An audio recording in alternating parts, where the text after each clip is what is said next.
ইতিমধ্যে সকলোৱে গম পাইছে যে CM ত্ৰিপুলে 2.0 টকা বিতৰণী অনুষ্ঠানবোৰ আৰম্ভ হৈ আছে আৰু আৰম্ভ হোৱাৰ লগে লগে যিটো কেলেংকাৰী সৃষ্টি হয় সেই কেলেংকাৰী সৃষ্টিটো আৰম্ভ হৈ গৈছে।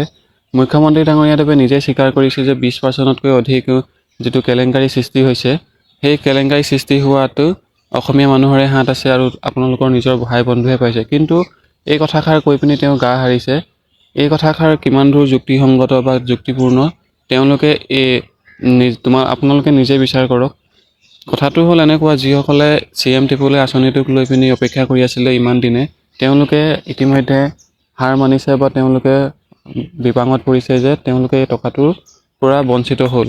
যিসকল উচিত হিতাধিকাৰী হয় তেওঁলোকে যদি এই টকাটো নাপায় বা তেওঁলোকে যদি কিবা এটা উন্নয়নৰ দিশত কাম কৰিম বুলি ভাবিছিলে তেওঁলোকে যদি এই টকাটোৰ পৰা বঞ্চিত হ'বলগীয়া হৈছে, তেন্তে যিসকল সৰ্বসাধাৰণ লোক আছে তেওঁলোকে এই চৰকাৰৰ আঁচনিখনৰ পৰা সম্পূৰ্ণকৈ মনটো ভাগি পৰিল আৰু তেওঁলোকে ইতিমধ্যে এই আঁচনিটোৰ পৰা একো সাহায্য নাপালে। এতিয়া যিসকলে অপেক্ষা কৰি আছিলে যে ছেকেণ্ড লিষ্টৰ কোনোবা ধৰণৰ প্ৰকাশ হ'ব নেকি বা ছেকেণ্ড লিষ্টত তেওঁলোকে পাব নেকি, তেওঁলোকক এটা কথা ক'ব বিচাৰোঁ যে ছেকেণ্ড লিষ্টক লৈ পিনি তেওঁলোকে চিন্তা কৰিব নালাগে। যদি মুখ্যমন্ত্ৰী ডাঙৰীয়াদেৱে কৈছিলে যে ছেকেণ্ড লিষ্ট প্ৰকাশ হ'ব, তেওঁ নিজে এই কথাষাৰ ঘোষণা কৰিছিলে যে ছেকেণ্ড লিষ্ট ঘোষণা কৰিব। কিন্তু ছেকেণ্ড লিষ্টৰ নামত আপোনালোকে কোনো ধৰণৰ টকা খৰচ নকৰিব বা কোনো এনেকুৱা দুষ্ট চক্ৰান্ত ব্যক্তিক টকা নিদিব যাতে তেওঁলোকে এই সুযোগটো লৈ পিনি তেওঁলোকে টকা খাব পাৰে। যিহেতু দেখিবলৈ পোৱা গৈছে যে বহু লোকে অফিচ কাৰ্যালয় বা য'ত তেওঁলোকে ফৰ্মসমূহ জমা দিছিলে বা তেওঁলোকৰ চিনাকি কিছুমান অফিচ আছে তাত গৈ পিনি তেওঁলোকে যোগাযোগ কৰিছে যে ছেকেণ্ড লিষ্টত আমি টকাটো পাম নেকি বা আমি টকাটোৰ বাবে কিবা কৰিবলগীয়া কাম আছে নেকি। তেওঁলোকক কোৱা হৈছে যে তেওঁলোকে 10,000 টকা বা 20,000 টকা এটা দিব লাগিব, তেন্তে তেওঁলোকক ছেকেণ্ড লিষ্টত নামটো অন্তৰ্ভুক্ত কৰা হ'ব। এটা কথা ক'ব বিচাৰোঁ, যদি তেওঁলোকে এনেধৰণৰ টকা বিচাৰে বা আপোনালোকে টকা দি পিনি নামটো ভৰ্তি কৰিম বুলি ভাবিছে, তেন্তে এইখিনিৰ পৰা আপোনালোকে দূৰতে থাকক। আপোনালোকৰ টকাও যাব, আপোনালোকে কোনো ধৰণৰ সুবিধাও নাপাব। আৰু এটা কথা ক'ব বিচাৰোঁ, যদি সৰ্বসাধাৰণ ৰাইজৰ হাততো 10,000ৰ পৰা যদি 20,000 টকা এটা মিনিমাম হাতত থাকে, তেন্তে তেওঁ নিজাববীয়াকৈ কিবা এটা কৰিবলৈ ষ্টাৰ্ট কৰিবনে তেওঁলোকে সেই 10,000 টকা দি পিনি লাভান্বিত হ'ব বিচাৰিব বা 20,000 টকা এটা এনেই দুষ্ট চক্ৰান্তক দিব। যদি 10,000 বা 20,000 টকা এটা মানুহৰ হাতত থাকে, তেন্তে তেওঁ নিজেই সৰুকৈ কিবা এটা ষ্টাৰ্ট কৰিব। এই 10,000 বা 20,000 টকা এটা অন্যক খুৱাই পিনি দুষ্ট চক্ৰান্তক দি পিনি তেওঁলোকে অধিক টকা লাভৰ নামতো আপোনালোকৰ টকাও যাব, সময়ো নষ্ট হ'ব আৰু ছেকেণ্ড লিষ্টতো কোনো ধৰণৰ নাম নাপাব আপোনালোকে আৰু আপোনালোকৰ কোনো ধৰণৰ লাভো নহ'ব।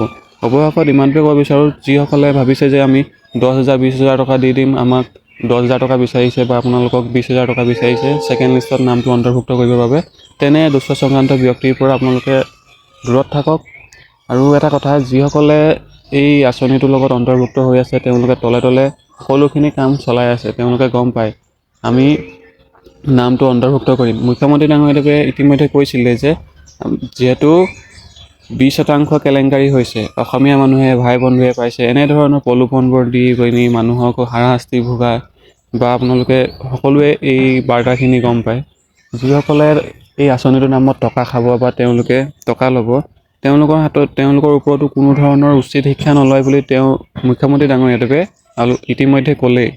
আৰু তেনেকুৱা ধৰণৰ যিটো আঁচনি হয় বা আঁচনিটোৰ লগত ৰিলেটেড সকলোখিনি কাম দুষ্ট চক্ৰান্ত ব্যক্তিয়ে যাতে সুবিধা লৈছে, এই সুবিধাটো তেওঁ গম পাইছে। গম পোৱাৰ স্বত্বতো যদি আপোনালোকে টকা দিয়ে বা আপোনালোকে সেই আঁচনিটোৰ নামতে আপোনালোকে 20,000 বা 10,000 টকা এটা খৰচ কৰে বা আপোনালোকৰ খৰচ কৰিলে যেনিবা আপোনালোকে খৰচ কৰাৰ পাছতো যদি কোনো ধৰণৰ আপোনালোকে নাম নাহে বা আপোনালোকৰ ছেকেণ্ড লিষ্টতো আপোনালোকে অন্তৰ্ভুক্ত নহয় বা আপোনালোকে আঁচনিটোৰ পৰা বঞ্চিত হয়, তেন্তে আপোনালোকে গোচৰ যদি আপোনালোকে ক'ৰবাত দিবলৈ যায় বা আপোনালোকে অন্তৰ্ভুক্ত কৰিবলৈ যায়, তেন্তে আপোনালোকে এই গোচৰটোৰ পৰা আপোনালোকে কোনো ধৰণৰ ন্যায় নাপাব বুলি মই ভাবোঁ। কাৰণ মুখ্যমন্ত্ৰী ডাঙৰীয়াদেৱে নিজেই কৈছে যে দুষ্ট চক্ৰান্ত ব্যক্তি আপোনালোকৰ ভাই বন্ধুৱে হয়। এনেকুৱা কৈ পিনি এই কথাষাৰ কিমান দূৰ যুক্তিসংগত আপোনালোকে নিজে বিবেচনা কৰক। সৰ্বসাধাৰণ ৰাইজৰ হাতত যদি 10,000 বা 20,000 টকা এটা থাকে, তেওঁ নিজেই কিবাকৈ ষ্টাৰ্ট কৰিবনে আপোনালোকে টকা দি পিনি আৰু 25,000 বা আপোনালোকে 75,000 টকা লাভ কৰিম বা 1 লাখ 2 লাখ টকা লাভ কৰিম বুলি ভাবি আছে। তেনে ক্ষেত্ৰত আপোনালোকক এটাই ক'ব বিচাৰোঁ, টকা দি পিনি আপোনালোকে নাম অন্তৰ্ভুক্ত কৰিম বুলি ভাবিছে যদি এই আঁচনিটোৰ পৰা আপোনালোকে দূৰত থকাটোৱে মই ভাবোঁ। অৱশেষত যিসকলে ভাবি আছে যে চিভিল স্ক'ৰ আমাৰ কম বেছি, চিভিল স্ক'ৰৰ লগত একো কথা নাই। যিসকলৰ চিভিল স্ক'ৰ ডাউন আছিলে তেওঁলোকেও লাভ পাইছে, মানে টকাটো পাইছে, বা চিভিল স্ক'ৰ যিসকলে কোনো ধৰণৰ এতিয়ালৈকে বেংকৰ পৰা লোনেই লোৱা নাই তেওঁলোকে নিশ্চিন্ত মনে থাকক, তেওঁলোকে চান্স এটা আছে যিহেতু পাব পৰা। আৰু যিসকলে বেংকৰ লগত লেনদেনবোৰ ভাল কৰি থৈছে তেওঁলোকেতো নিশ্চয় পাব, তেওঁলোকে অপেক্ষা কৰক। আৰু যিসকলে নাম নাই অহা বা তেওঁলোকে এই আঁচনিটোৰ পৰা নাম থকা স্বত্বটো বঞ্চিত হ'ল, তেওঁলোকে আৰু মাথা মাৰি লাভ নাই। তেওঁলোকে নিজৰ কামত মনোনিৱেশ কৰক। এই চৰকাৰখনৰ কথা আপোনালোকে গমেই পায়, যিহেতু দুতলীয়া চৰকাৰ। এবাৰ ক'ব আমি নাম সকলোকে দিম, আৰু এবাৰ ক'ব এইসকল ব্যক্তিয়ে কেলেংকাৰী কৰিছে, আমি উচিত ন্যায় দিব নোৱাৰোঁ। অৱশেষত আপোনালোকক এটাই কথা ক'ব বিচাৰোঁ, ঘোচ দিয়া আৰু ঘোচ লোৱা দুয়োজন ব্যক্তিয়ে আইনমতে দণ্ডনীয় হ'ব লাগে।